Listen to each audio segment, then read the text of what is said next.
பலவீனங்களை ஏற்றுக்கொண்டு நோய்களை சிலுவையிலே சுமந்தார். அவருடைய தழும்புகளால் நாம் குணமானோம். Praise the Lord. 2000 ஆண்டுகளுக்கு முன்பாக இந்த உலகத்திலே பிறந்த இயேசு கிறிஸ்து, அநேகர் நாம் என்ன நினைக்கிறோம், ஆண்டவராகிய இயேசு கிறிஸ்து அவர் ஒரு அந்நிய கடவுள், அவர் புறஜாதியாருடைய கடவுள், அவர் கிறிஸ்தவர்களுடைய கடவுள் என்று நாம் நினைக்கிறோம். அல்ல, இந்த உலகத்தில் இருக்கிற ஒவ்வொரு மனிதர்களுக்காக ஆண்டவராகிய இயேசு கிறிஸ்து இந்த உலகத்திலே வந்து பிறந்தார். அவர் பிறந்து தம்முடைய வார்த்தைகளை ஜனங்களுக்கு பிரசங்கித்தார், வியாதிஸ்தர்களை சுகமாக்கினார், பிசாசு பிடித்தவர்களை விடுதலையாக்கினார், பலவித அற்புதங்களை அவர் இந்த உலகத்தில் வாழ்ந்த நாட்களில் செய்தார். கடைசியாக சிலுவையிலே நம்முடைய பலவீனங்கள், நம்முடைய வியாதிகள் எல்லாவற்றையும் தன்னுடைய சரீரத்திலே அவர் சுமந்தார். சிலுவையிலே மரித்து 3ஆம் நாள் அடக்கம் பண்ணப்பட்டு 3ஆம் நாள் உயிரோடு எழுந்த இயேசு கிறிஸ்து இன்றைக்கும் அவர் உயிரோடு இருக்கிறார். இந்த வார்த்தையை கேட்டுக்கொண்டிருக்கிற அன்பு தேவ ஜனங்களே, அன்பு சகோதர சகோதரிகளே, நீங்கள் என்ன வியாதியில் என்ன பலவீனத்திலே இன்றைக்கு இருந்தாலும் ஒரு நல்ல வார்த்தையை என்னால் சொல்ல முடியும், நற்செய்தியை என்னால் சொல்ல முடியும். ஆண்டவராகிய இயேசு கிறிஸ்து அவர் இன்றைக்கும் ஜீவிக்கிறவராய் இருக்கிறார். இன்றைக்கும் உங்களுக்கு அவர் சுகம் கொடுக்கிறவராய் இருக்கிறார். அவருடைய தழும்புள்ள கரம் உங்களை தொட்டு சுகமாக்க அவருக்கு வல்லமை உண்டு. எந்த வியாதி, எந்த பலவீனத்திலே நீங்கள் இருந்தாலும் ஆண்டவராகிய இயேசு கிறிஸ்து ஒருவர், அவர் உயிரோடு இருக்கிறார். உங்களுக்கு அவர் சுகம் கொடுக்க முடியும், உங்களுக்கு அவர் ஆரோக்கியம் கொடுக்க முடியும். இயேசு கிறிஸ்து வாழ்ந்த நாட்களிலே இயேசு சில இடங்களிலே போய் கர்த்தருடைய வார்த்தையை பிரசங்கித்த பொழுது, ஒரு கிராமத்தில் இயேசு பிரசங்கித்துக் கொண்டிருக்கும் பொழுது, அந்த கிராமத்தில் இருக்கிற ஒரு பெண் 12 வருடம் அந்த பெண்ணுடைய சரீரத்திலே வியாதி. அதுவும் எப்படிப்பட்ட வியாதி என்று கேட்பீர்கள் என்றால், உதிரப்போக்கு. இரவும் பகலும் தன் சரீரத்திலே 12 ஆண்டுகளாய் உதிரப்போக்கு.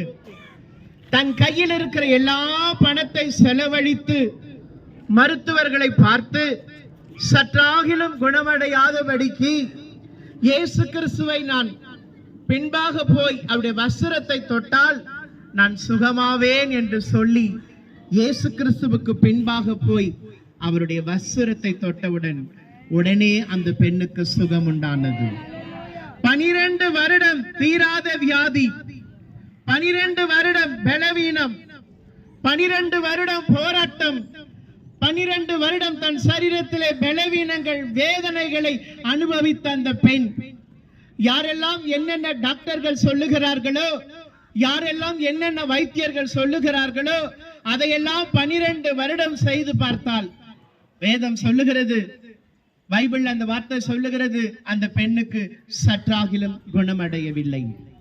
இயேசு கிறிஸ்துவை விசுவாசித்தால், வேதம் சொல்லுகிறது, அந்த பெண் தன் இருதயத்திற்குள்ளே சொன்னால், நான் அவருடைய வஸ்திரத்தின் ஓரத்தை தொட்டால் ஆகிலும் சுகமாவேன் என்று சொல்லி இயேசு கிறிஸ்துவிடத்தில் சுகத்தை பெற்றுக் கொண்டாள். அந்த இயேசு கிறிஸ்து இன்றைக்கும் உயிரோடு இருக்கிறார். அந்த இயேசு கிறிஸ்து இன்றைக்கும் உங்களுக்கு சுகம் கொடுக்கிறவராய் இருக்கிறார். அந்த இயேசு கிறிஸ்து இன்றைக்கும் உங்களுக்கு அற்புதம் செய்கிறவராய் இருக்கிறார். அன்றைக்கு அந்த பெண்ணுக்கு செய்த அதே அற்புதத்தை இன்றைக்கு இந்த கிராமத்தில் வசிக்கிற அன்பு சகோதர சகோதரிகளே, உங்களுக்கும் அவர் செய்ய வல்லவராய் இருக்கிறார். நீங்களே வீட்டிலே அமர்ந்து கொண்டிருந்தாலும், இந்த வார்த்தைகளை கேட்டுக்கொண்டிருக்கிற அன்பு சகோதர சகோதரிகளே, இன்றைக்கு நீங்கள் என்ன வியாதியிலே இருந்தாலும், என்ன பலவீனத்திலே இருந்தாலும், கர்த்தராகிய இயேசு கிறிஸ்துவை நீங்கள் நம்புவீர்கள் என்றால் நிச்சயமாக இயேசு கிறிஸ்து உங்களுக்கு சுகம் கொடுப்பார். நிச்சயமாக இயேசு கிறிஸ்து உங்கள் வியாதியிலிருந்து சுகம் கொடுப்பார். நிச்சயமாக இயேசு கிறிஸ்து உங்கள் பலவீனத்தை மாற்றுவார். மருத்துவர்களால் கூடாதது, மருந்துகளால் கூடாதது, என் தேவனாகிய இயேசு கிறிஸ்துவினால் கூடும். அவர் இன்றைக்கும் உயிரோடு இருக்கிறார்.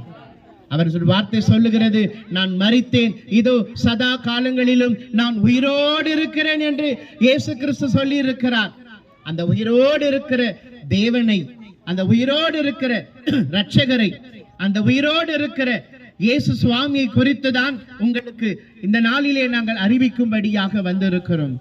நிச்சயமாக எங்களுக்கு சுகம் கொடுத்த இயேசு, எங்கள் வாழ்க்கையிலே அற்புதம் செய்த இயேசு, எங்கள் வாழ்க்கையிலே நன்மை செய்த இயேசு, இங்க இருக்கிற ஒவ்வொருவருக்கும் இயேசு கிறிஸ்து நன்மை செய்வாராக, அற்புதம் செய்வாராக. நீங்கள் என்ன வியாதியிலே இருந்தாலும், நீங்கள் என்ன பலவீனத்திலே இருந்தாலும், நிச்சயமாக இயேசு உங்களுக்கு சுகம் கொடுப்பார். அவர் உயிரோடு இருக்கிறார்.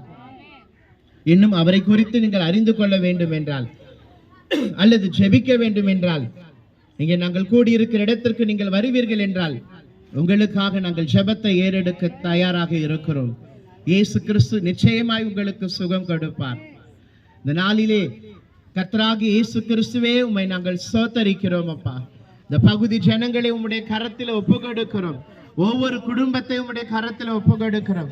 வியாதியிலே இருக்கிறவர்கள், பலவீனத்திலே இருக்கிறவர்களை ஒவ்வொருவரையும் இந்த நாளிலே சுகமாக்குவீராக, ஒவ்வொருவரையும் பலப்படுத்துவீராக, ஒவ்வொருவரையும் ஆசீர்வதிப்பீராக, ஒவ்வொருவருக்கும் ரட்சிப்பை கொடுப்பீராக.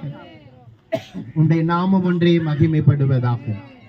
இரட்சகரும் மீட்பரும் ஆகி இயேசு கிறிஸ்துவின் நாமத்தில் ஜெபிக்கிறோம் ஜீவனுள்ள பிதாவே, ஆமென். கர்த்தராகிய இயேசு கிறிஸ்து உங்களை ஆசீர்வதிப்பாராக.